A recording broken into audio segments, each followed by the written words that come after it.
Bonjour my love, bonjour my love, bonjour my love. Je me présente, je suis Erika Sarah. Donc Erika c'est mon nom d'âme, Sarah c'est mon nom de naissance qu'on m'a donné à la naissance. Alors je fais cette chaîne en fait pour pouvoir partager une philosophie, des vérités, parler de choses qu'on ne veut pas nous dire ou qu'on ne nous dit pas ou qu'on n'a bien pas voulu nous dire. Je fais cette petite vidéo. En fait, je me lance là à faire cette petite vidéo avec toi. Donc, on entame une nouvelle relation où je suis authentique. Et donc, je parle sans filtre sur ce que je pense. Quand je dis sans filtre, il n'y a pas de grossièreté ou de jugement sur les uns ou sur les autres. C'est juste que voilà, je dis des choses que je pense et qu'on ne veut pas nous dire et qu'on a bien voulu pas nous dire. Partons voilà, de la première des choses comme ça, parce qu'il faut savoir que moi c'est de l'impro. Donc ça veut dire que ça peut partir en freestyle, d'un coup vous dites mais qu'est-ce qu'elle raconte? Vous inquiétez pas, il y a toujours un sens final. Alors on va partir de la première des choses de laquelle je voulais partager. C'est ce monde, la troisième dimension.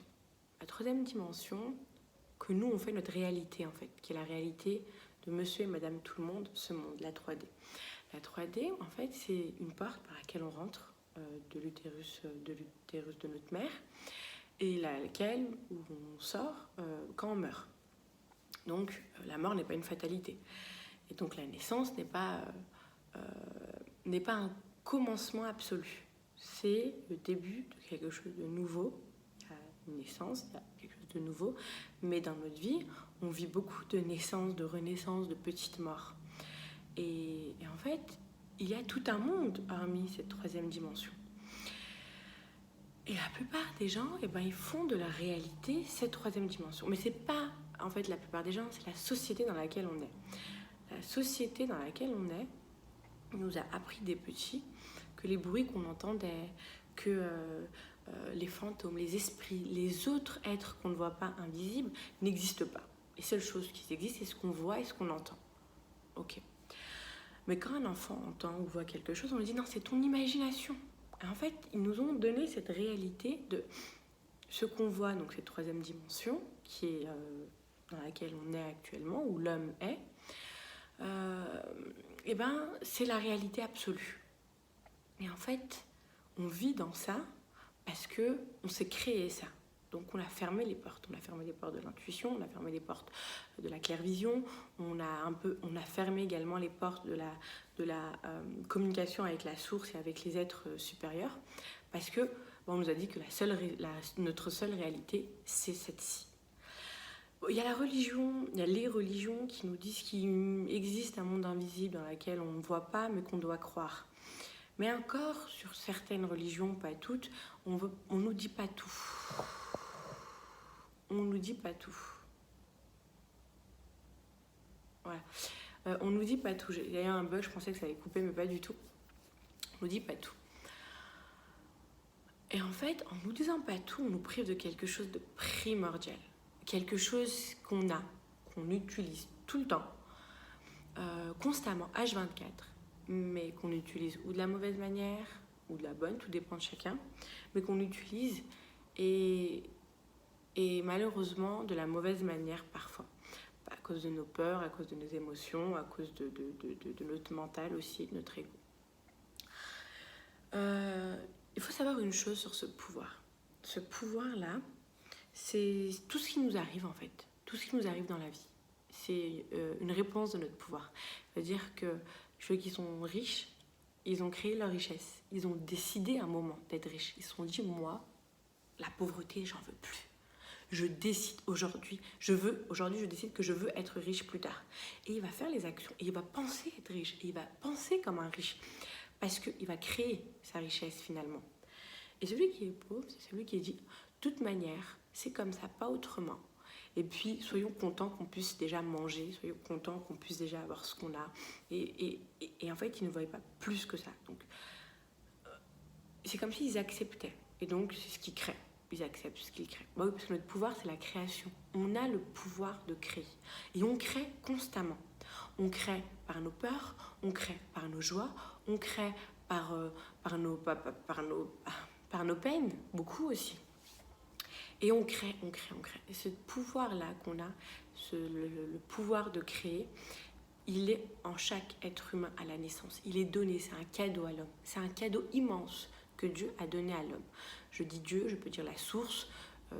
Comme j'ai dit, je suis pas dans quelque... Enfin, je l'ai pas dit dans la vidéo, mais on n'est pas dans la religion ou pas religion, on est dans la spiritualité. Donc, chaque être humain est venu avec ce pouvoir de créer. Et on crée constamment. À chaque fois qu'on réfléchit, qu'on pense, nos pensées ou les paroles qu'on dit, en fait, c'est un pouvoir qu'on lance à l'univers, qu'on lance. C'est une énergie qu'on a et qu'on envoie et qu'elle peut nous servir ou nous desservir si on sait l'utiliser ou pas. Bien sûr, on ne nous a jamais dit ça, on ne nous a jamais appris ça. Ce qu'on nous a appris, c'est si tu ne travailles pas à l'école, ben, tu vas être pauvre ou tu vas avoir un travail chez Lidl ou tu vas avoir ci ou tu vas avoir ça. Mais on ne nous a jamais dit qu'on a un pouvoir créateur. On ne nous a jamais dit qu'il faut faire attention à nos peurs, faire attention à nos frustrations, faire attention à ce qu'on pense. Parce qu'effectivement, nos peurs et nos frustrations, en fait, pour bien vous expliquer la chose, ce pouvoir de création s'intensifie selon l'émotion qu'on a. Ça veut dire que quand on est en colère sur une personne, on a une émotion forte, une énergie, on la sent. Parfois on transpire, parfois on pleure. On a besoin de frapper parce que cette énergie est en nous et elle bouillonne et on se sent bouillir parce qu'on est en colère. Et quand on a des intentions au moment de colère, quand on a des images, des visions, des mots, des paroles, et ben on va créer ce qu'on dit, ce qu'on pense, ce qu'on imagine. On le crée. Pour soi comme pour l'autre. Parce qu'en fait, cette énergie-là, il y a une demande, et ben elle s'en fout qu'elle soit, quand j'ai elle s'en fout, c'est pour être, elle s'en fout qu'elle soit bonne ou mauvaise. Elle le fait en fait. Ok, on demande ça, très bien, je donne ça. Et en fait, pour certaines personnes, ça les desserve, ça peut les servir. Mais il faut mieux prendre conscience de son pouvoir, de savoir l'utiliser. Quand on est en peine ou en chagrin ou quand on est dans les peurs et on imagine cette peur et on l'écoute, on y croit et on croit à cette peur-là en disant oui ok, imagine ça, oh là là l'horreur, je vais réagir comment et ça va se passer. Moi j'avais vraiment peur qu'on m'attaque la nuit, j'habitais au rez-de-chaussée et ce truc-là de rez-de-chaussée me faisait tellement peur que je gambergeais pendant la nuit à me dire que il va se passer un truc, on va venir, comment je vais réagir, c'est vrai, je vous jure. Et j'ai dû partir du rez-de-chaussée, j'ai vite déménagé de là parce que ça m'angoissait, ça me bouffait. C'était juste pour vous expliquer comment je sais qu'on peut imaginer nos peurs, mais sur cela ou sur bien d'autres, la peur du manque. Plus on va avoir peur de manquer de quelque chose, et plus ce manque-là, cette peur-là, elle va se réaliser, elle va se manifester. Donc, le pouvoir de création, maintenant qu'on sait que dans nos pensées, dans nos imaginations, dans nos paroles, dans ce qu'on dit, dans ce qu'on pense, ça émet une vibration qui nous répond, qui répond en fait, l'univers répond à cette vibration. Alors maintenant, il faudrait changer les choses. Ça veut dire, moi, ce que je fais quand je veux que quelque chose se réalise, c'est que je mets en méditation. Je m'aligne terre-ciel, je mets en méditation et j'imagine le truc, je l'imagine dans ma tête et puis c'est comme ça et puis ça me fait parfois des frissons parce que je vois le truc se faire arriver et puis ça se passe ça et puis il y aura ça et puis et en fait déjà de pas bloquer mon imagination parce que parfois on arrive à se dire mais c'est pas possible. Après là c'est le mental, attention parce que on est doté d'un mental et d'un ego, il faut se le dire. Ils nous servent, mais qu'est-ce qu'ils nous desservent quand ils prennent le contrôle? Quand on est en méditation, généralement, enfin moi, quand je suis en méditation et que je suis concentrée sur quelque chose, il y a mon ego et mon mental qui arrivent avec leurs petites affaires, leurs petites pensées, leurs petites croyances et qui disent mais ça ma chérie, c'est pas possible. Mais tais-toi, toi tu te tais. Ou qui disent, ou qui viennent te ramener, t'engendrer genre une peur dans quelque chose de beau, comme s'ils venaient te le casser ou comme s'ils venaient t'imaginer que voilà, mais il va se passer ci ou il va se passer ça, fais attention. Et en fait, le mental et l'ego, il faut savoir les dompter. Parce qu'on a laissé, vu qu'on est ignorant sur beaucoup de choses, on ne nous parle pas de mental et d'ego. Les seules fois où on m'a parlé de mental et d'ego, je crois que c'est dans les musiques. pardon, pas les seules fois, les premières fois où j'ai entendu parler de mental et d'ego, c'est dans les musiques ou dans la salle de sport. On m'avait parlé, ouais, tu dois avoir un fort mental. Un fort mental. Mais en cours de sciences et vie de la Terre ou en physique-chimie, on nous a jamais parlé de mental et d'ego. Moi, j'estime que c'est important qu'on les connaisse, ceux-là, parce qu'ils sont avec nous, en fait. Il y a un contrat avec eux, donc ils sont avec nous, et puis parfois, ils peuvent ou nous servir ou nous desservir. Et si ils ne sont pas à leur place, c'est comme un enfant, c'est comme des enfants, on doit les remettre à leur place. S'ils ne sont pas à leur place, eh ben, ça va être ceux qui vont poser le plus de problèmes avec les autres. Une personne qui va venir, qui va me faire une critique de jugement. Hein, quoi? Elle t'a pas... Ça, c'est le mental. Hein. Quoi? Elle t'a parlé comme ça, toi? Mais la personne, elle te respecte pas. Mais réagit, mais frappe, mais si, mais ça. Alors qu'en fait, nous, dans notre alignement, si on était vraiment dans notre cœur, dans le chakra de notre cœur et dans notre alignement, on n'a pas besoin de... Ce que la personne pense, ça la regarde à elle-même. C'est son problème. Ça ne doit pas nous affecter au point de se dire qu'on doit se défendre ou réagir ou rétorquer ou aller à de la violence. Ça, c'est l'ego qui aime ramener son grain de sel. Ou alors l'ego, quand quelqu'un nous fait quelque chose, nous blesse ou nous trahit, eh ben, il a tendance à dire « À toi, on t'a fait ça !» Mais misérable que tu es. Mais si... Et donc, il y a un peu l'ego serpillère. Je gomme bien sûr ce que je viens de dire, mais il y a un peu l'ego serpillère qui va venir et qui va rajouter une couche, alors que si on est dans notre alignement et dans notre cœur et qu'on sait qu'on est venu sur Terre, mais que notre âme, avant ça, existait et qu'elle est venue sur Terre pour régler certaines choses, et ben elle a eu des contrats d'âme avec d'autres personnes qui sont là pour nous faire réaliser d'autres choses. Et bien sûr, c'est dans la diversité qu'on apprend, qu'on comprend, qu'on se pose des questions, qu'on se remet en question, qu'on sort de notre zone de confort. Et en fait, chaque personne qui nous fait du mal, en fait, c'est une bénédiction, c'est un cadeau d'âme à âme. En fait, c'est comme si la personne qui vient de faire du mal, son âme et ton âme, elles se sont mis d'accord et se sont dit, ok, d'accord, je vais être celui qui va te réveiller ou qui va t'aider ou qui va te faire comprendre ou qui va te faire réaliser. Mais nous, l'ego, eh ben, il va prendre ses blessures et va en faire une mémoire, une peur. Il va en faire une sorte de protection. Ah, faut s'endurcir, faut plus qu'on vive ci, faut plus... Alors que on doit rester dans l'amour, on doit aimer, s'aimer l'un les autres, sans condition. Je préfère avoir ce genre d'homme parce que je sais qu'il va pas me tromper, il va pas me faire ci. Non, si tu as un homme qui te trompe, ma chérie, ou si tu as une femme qui te trompe, mon chéri, c'est que tu as un problème d'amour propre et que cette personne te fait comprendre que tu t'aimes pas assez pour réaliser que tu mérites le respect. Donc finalement, tu ne te respectes pas assez. Et ça peut être une cassure d'une mémoire d'enfance, d'autres vies, ou peu importe, mais on veut venir t'expliquer quelque chose qui est propre à toi. Une fois que tu réalises ça, tu as le choix de rester avec la personne ou de quitter la personne. Il n'y a pas de bon ou de mauvais choix. C'est vraiment... moi, je sais qu'il y a des gens qui s'aiment, mais par rapport au regard des gens, si l'autre a trompé l'autre, eh ben, il va partir. Ou inversement, une femme qui n'est pas heureuse et qui sait que son homme le trompe, eh ben, elle va dire non, je ne vais pas divorcer, je vais faire quoi toute seule. Enfin, voilà. Un manque d'amour propre, d'ego. Il faut vraiment rester aligné quand on fait nos choix. Et en fait, faire nos expériences. Mais quand une personne nous blesse, il ne faut pas se fermer, se braquer en disant j'en veux plus, je ne veux plus. Si tu as besoin d'un temps pour te remettre en question, tu peux ne plus vouloir pour un temps.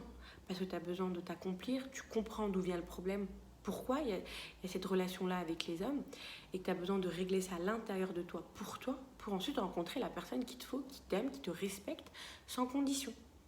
Donc oui, on va être blessé, on est blessé, mais ça c'est des contrats d'âme pour nous faire réaliser des choses par rapport à nous-mêmes. Et le temps qu'on ne les réalise pas, le temps qu'on ne prend pas conscience de ces problèmes profonds, eh ben, le prochain fera la même chose, ou pire, pour un peu titiller. Et puis ça va continuer comme ça, et parfois il y a des gens qui meurent en étant malheureux ou en étant seuls parce qu'ils se sont braqués, parce que l'ego a été plus fort que l'âme, et voilà, et donc ils reviendront dans une autre vie, et puis voilà, ils répareront ou ils prendront conscience sur ces choses-là qu'ils n'ont pas pu faire dans cette vie. Enfin voilà, pour vous expliquer un peu le rôle de l'ego et comment dompter si on a un ego trop fort, trop présent. Il faut dompter son ego. Alors pour dompter son ego, il faut être analysateur. Ça veut dire que moi, parfois, au début, quand j'ai commencé à comprendre que l'ego était plus là à faire le prince, au lieu de penser à moi et à mon évolution, j'ai décidé de surveiller mon ego, de le voir qui il est, comment il réagit. Et en fait, une fois, j'étais partie pour une histoire de dentiste, et une femme m'a parlé, mais d'une manière, où j'avais envie de prendre sa tête et un peu de la secouer un peu très fort pour lui dire tu ne me parles pas comme ça. Et donc j'ai ravalé cette colère et je suis sortie de là en pleurs. Et et mon ego qui était mais non, retourne-y, comme ça tu vas laisser te parler celle-là, et vas-y retourne-y. Et il m'a fait toute une histoire et en fait je suis partie avec une frustration. Mais en partant, je savais que je devais partir parce que mon ego était prêt à me faire retourner. Et j'étais à ça, après c'était au début, et j'étais à ça de retourner pour lui faire un bordel, lui faire montrer qu'elle a parlé avec la mauvaise personne, de cette manière. Mais ça aurait été juste? Non. Ah, c'est mon ego. La personne m'a parlé comme ça, il fallait que je comprenne pourquoi elle m'a parlé comme ça et quels étaient les mots derrière les mots, parce qu'il y a toujours un sens caché quand c'est d'âme à âme. Donc faire des rétrospectives, se centrer sur soi-même, comprendre pourquoi la situation s'est passée, c'est pas facile, mais on peut le faire doucement mais sûrement. Il faut sortir de la culpabilité ou alors là, ça, il faut vraiment en sortir. Donc de la culpabilité, de la peur, des remords. Quelque chose qui a été fait ou qui est fait, il est fait. On ne sait pas le changer. Sans vouloir culpabiliser, on dit c'est des valeurs. Ça nous dessert.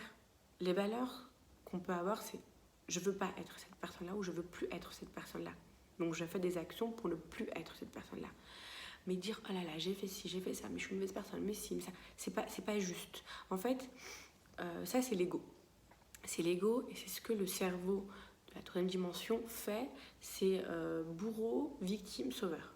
En fait, on le fait avec les autres, mais on le fait avec nous-mêmes. Quand on a eu une action par rapport à une bonne action, par exemple, on va parler des choses mauvaises, on va dire une bonne action, et ben on a le truc où on est fier, ouais, je suis quelqu'un de bien, je suis ci, donc là tu es dans le rôle du sauveur. Quand on fait une mauvaise action, on est dans le rôle du bourreau. Ah, j'ai fait ci, j'ai fait ça, j'aurais pas dû faire ci. Donc il y a une sorte de jugement à l'intérieur de notre cerveau. Et ensuite, quand on nous fait les mauvaises choses, on est en victime. En fait, il faut sortir de ça. Il n'y a ni de sauveur, il n'y a ni de bourreau, il n'y a ni de victime. Il y a des expériences. Il y a des prises de conscience ou non, mais il y a des expériences. Et il n'y a personne qui doit sauver personne. Les seules personnes qu'on doit sauver, c'est nous-mêmes. Par rapport à nous-mêmes, par rapport à notre ego, à notre mental, à tout ce que je viens de citer. C'est les seules personnes qu'on doit essayer de sauver. Les autres, c'est à eux de se sauver. Vous imaginez si tout le monde se sauvait? Il n'y aurait personne à sauver. Mais si chacun attend que l'autre vienne le sauver, ou qu'attend l'autre soit le bourreau, ou que l'autre veut être la victime, ou que l'autre veut être la victime pour qu'il y ait le sauveur, mais il faut un bourreau, parce que si t'es une victime, il faut qu'on te fasse du mal. Sinon, voilà. Eh ben, on va pas s'en sortir, parce que personne ne sauve personne. Il y a des lois. Et l'une des lois dans laquelle on est venu aussi sur Terre et qu'on est venu avec, ces lois universelles, c'est que l'homme a le libre arbitre. Donc l'homme choisit, l'homme fait ses propres choix. Et donc si la personne choisit d'être en tant que victime, c'est son choix. Il n'y a pas c'est pas juste qu'une autre personne vienne et dise « Ah, moi je vais être ton sauveur ». C'est pas juste. Toi, tu vas être ton propre sauveur. Toi, tu vas être la victime. Quand tu auras décidé que tu en as marre de tout ça, eh ben, tu seras ton propre sauveur. Si tu attends des autres, eh ben, ma foi, attends. Et tu verras que l'homme, quelqu'un de... C'est vraiment très curieux, l'homme. Parce que le soi-disant sauveur qui va venir sauver cette victime, eh ben, ça va devenir le bourreau. Parce que la victime, son rôle de victime lui plaît. Vu qu'il n'y a pas de victime, de sauveur et de bourreau, il y a juste des rôles qu'on joue. Et ce rôle-là, le sauveur, en fait, va vouloir s'approprier cette victime parce qu'il l'a sauvée. Donc la reconnaissance. Parce qu'on est dans l'ego. On n'est pas dans l'âme, corps, esprit. On est dans l'ego. dans le mental et l'ego. Donc quelqu'un qui va venir sauver une autre personne, il va demander ou vouloir inconsciemment cette reconnaissance, un respect, un devoir. Elle me doit quelque chose parce que je lui ai fait ci, parce que je l'ai sauvé. Donc ça devient un bourreau. Ça devient un bourreau. Ça devient un bourreau. Oui. Vous voyez, c'est pas juste ça. Alors que si chacun se sauvait soi-même, il n'y a plus d'histoire de rôle. Il y a juste des personnes qui vivent en conscience, qui comprennent que les expériences, c'est des bénédictions. Et ensuite, pour revenir à ce que je disais, qui créent leur propre vie, qui la créent en conscience, qui se mettent à ça je veux, ça je veux plus, ça je veux, ça je veux plus, ça je veux, ça je veux plus. Donc qu'est-ce que je veux? Je demande, je le crée dans ma tête, je l'imagine, je le fabrique pour ensuite le matérialiser. Bien sûr, chaque âme est venue pour une mission, chaque âme est venue... Quand j'ai pour une mission, ça peut être même la mission de se sauver elle-même, parce que faut savoir quelque chose sur l'âme, c'est que l'âme s'incarnera sur Terre le temps qu'elle n'a pas mis son karma à zéro. Ça veut dire que le temps que l'âme a encore du karma à régler avec la Terre, eh ben elle va s'incarner, elle va s'incarner jusqu'à qu'elle n'ait plus de karma avec la Terre. Et dans ce cas-là, une fois qu'elle n'a plus de karma avec la Terre, cette âme-là peut choisir de se réincarner dans cette Terre pour être une personne très éveillée, pour accompagner les autres, ou juste pour apporter de sa lumière et de son expérience, ou alors cette âme-là peut décider d'aller dans une autre planète ou faire sa vie différemment et autrement. Mais si l'âme n'a pas réglé son karma qu'elle a eu pendant sa vie sur Terre, et ben elle devra se réincarner à chaque fois pour pouvoir régler son karma. Donc dans tous les cas, à un moment ou à un autre, chaque homme et chaque être humain deviendront des êtres de pleine conscience, parce que le cycle se répétera jusqu'à... Et en fait, plus tu t'incarnes... Alors, une nouvelle âme, par exemple, c'est le genre de personnes qui vivent tout feu, tout flamme, qui ne font pas attention aux conséquences, qui sont dans l'expérience, ouais, je veux faire ci, je veux faire ça, je veux faire ci, je veux faire ça. Parce que c'est des jeunes âmes, c'est comme un jeune enfant. Mais une fois qu'elle fait des erreurs, et puis qu'elle meurt, et qu'elle se réincarne, et puis qu'elle meurt, et qu'elle se réincarne, en fait, à chaque incarnation, chaque vie que tu as vécue, en fait, elles viennent avec toi. Donc, toutes les mémoires, les bonnes mémoires comme les mauvaises mémoires. Et c'est pour ça qu'on a plusieurs corps. C'est pour ça qu'on a un corps physique, on a un corps éthérique, on a un corps astral, on a un corps émotionnel, on a un corps spirituel, on a un corps bouddhique. On a plusieurs corps. Et dans chacun de ces corps, on a des mémoires de vie antérieure, de vie intra-utérine, de vie de cette vie-là. Et voilà. Et donc, pour pouvoir être en pleine conscience, il faut prendre conscience de tout ça, régler son karma avec ça. Mais j'ai l'impression voilà, là, je vous ai prévenu au début. Je vous ai dit, je peux partir parce que c'est de l'impro. Donc, dès qu'il y a une information, je vous la donne, on l'échange, on partage. C'est ça, en fait, ma chaîne. C'est partager avec vous ma philosophie, mes connaissances, parce que j'estime qu'on nous a pas...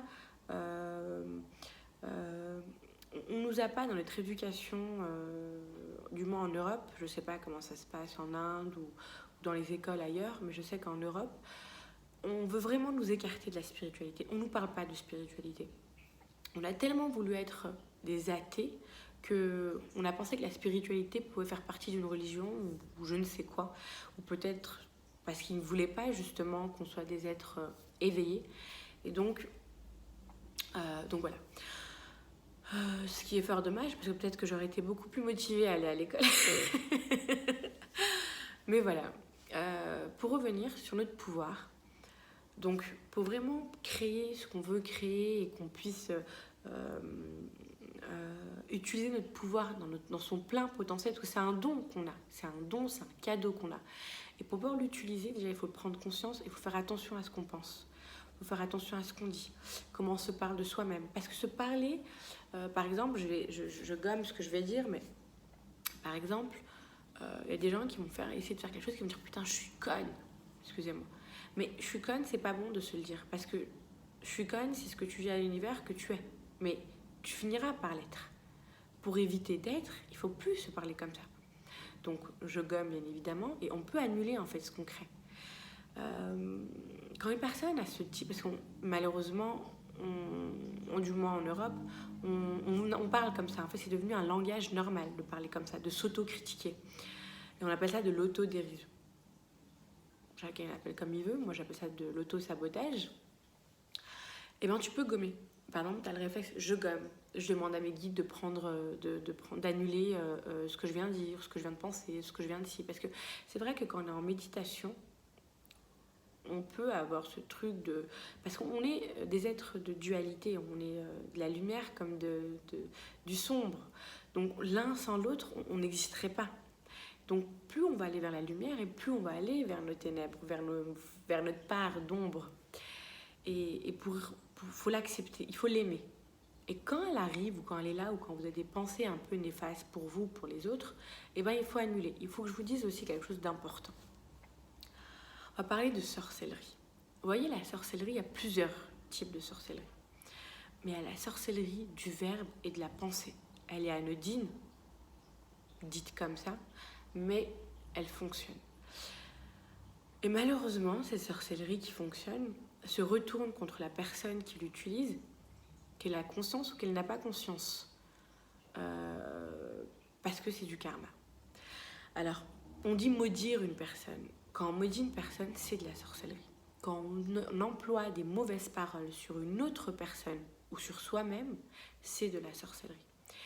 Et pour éviter d'un karma qui qui retombe sur les personnes qui utilisent ça, il faut vraiment sortir de ça. Il faut arrêter ça. Parce que, croyez-moi, vous pensez faire du mal à une personne, mais en vérité, vous faites plus de mal à vous-même qu'à ces personnes.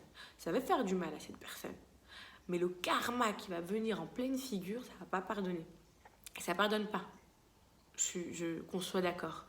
Donc, il faut vraiment retourner dans l'amour. Il faut penser au bien de l'autre autant qu'on se voudrait du bien. Une personne nous a fait du tort, nous-mêmes on a fait du tort à des personnes.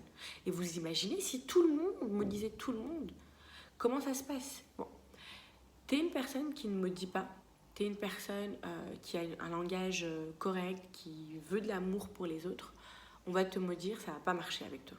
Pourquoi? Parce que tu t'es auto-protégé, tu es lumineux, tu as de la lumière qui te protège. Tu es axé dans ton centre, ça va pas t'atteindre. Par contre, tu es une personne qui utilise ça, eh ben, on va l'utiliser sur toi, ça va fonctionner, mais ça va aussi retourner sur la personne qui a fait ça. Donc ça pardonne pas. Peu importe la relation qu'on a, peu importe que ce soit mère-fille, homme-femme, frère et sœur, voisin, si on le pensait pas. Il n'y a pas de on le pensait pas. On ne dit pas de mauvaises choses à une autre personne sur une autre personne. On ne critique pas non plus les personnes. Tout ça, ça nous dessert. De 1, ça fait baisser notre taux vibratoire, donc on est vraiment dans le bas, c'est pas top. De 2, ça nous retourne dessus et c'est pas top non plus si on veut un avenir radieux. De 3, il faut pas faire ça. De 3, non, plus sérieusement, de 3, en fait, ça te met toi en propre danger parce que en fait, tu seras plus à même, moins protégé si on fait la même chose, si on utilise aussi des propos pareils à ton égard. Donc, il ne faut vraiment pas faire ce genre de choses, même dans l'imagination, même dans la pensée, même si on est en colère. Il faut savoir que quand tu es en colère, c'est l'ego qui est en colère. C'est l'ego qui est fâché de ça. C'est l'ego qui n'est pas d'accord sur ci ou ça parce que il a été éduqué différemment. Parce que c'est l'ego qui est éduqué. L'éducation qu'on a, les croyances qu'on a, les peurs qu'on a, c'est l'ego. C'est ça l'ego. L'ego, en fait, quand t'es petit, t'as pas cet ego. Un enfant, même si j'aime pas du tout la maltraitance sur les enfants, mais un enfant qu'on maltraite, il va toujours retourner vers ces personnes avec autant d'amour. Quand l'enfant devient adulte et qu'on le maltraite, là, son ego est développé. Et l'ego, il dit, attends, moi, on me traite plus comme ça. Vous voyez? Donc, c'est l'ego qui est rancunier, qui est avare, qui est calculateur, qui est mauvais. Ça, c'est l'ego. La personne, en soi, elle doit savoir dompter son ego, calmer ça, ne pas vouloir du mal aux autres, ne pas, en fait, vouloir le bonheur des autres comme tu te souhaites à toi-même ton bonheur. comme tu voudrais voir ta vie réussir, et ben tu souhaites cette même vie à l'autre. Peu importe qui c'est devant toi, peu importe que ton ego l'aime ou l'aime pas. Tu dois le souhaiter. En fait, tu dois ouvrir ton cœur parce que c'est vraiment dans ton cœur que tu seras le ou la plus puissante à utiliser ton pouvoir de création et à les voir se manifester. Parce que c'est ça qu'on veut. Bon, je pense que je vais en arrêter là. Ça fait quand même, quand même un petit bout de temps. Et je ne veux pas vous ennuyer. Je vais laisser ça pour une prochaine vidéo. On pourra encore plus partager. Et on pourra aussi, vous pouvez aussi me dire quelles ont été, essayez vraiment de vous axer, de vous mettre dans votre pouvoir et de créer des choses que vous voulez qu'elles se manifestent. Et puis dites-moi qu'est-ce qui s'est passé, comment ça s'est passé et qu'est-ce qui en a suivi. C'est sympa que j'ai un peu de vos retours. Je partagerai aussi vos retours dans ma prochaine vidéo. Je vais essayer de faire des vidéos toutes les semaines. Et vous pouvez me parler, me poser des questions, qu'on puisse aborder un thème ou un autre, qu'on puisse parler d'une telle ou telle chose. Et on partage, quoi, my love. On partage. Mais écoutez, je vous embrasse et puis je vous souhaite une excellente semaine. Merci à vous.